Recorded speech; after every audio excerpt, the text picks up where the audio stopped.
Let's add a third question to our fortune teller.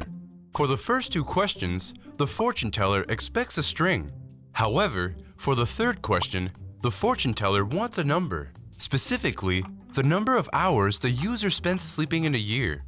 Since it would be too complicated for the user to calculate that, we'll ask them how many hours they sleep in a day instead.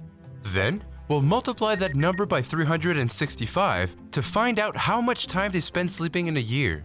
Remember that because the user's answer comes from a prompt, we have to convert it to a number before we can use it. Let's jump into the code editor to try this out. Begin by creating the variable sleep hours. Use it to save the result of a prompt asking the user for the number of hours they sleep per day. Next, convert the value of sleep hours to a number using the number instruction.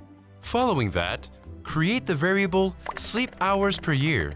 Assign it the result of sleep hours multiplied by 365. Finally, pass the variable sleep hours per year as a third parameter to the tell future instruction. Once you're done, run your code to test it.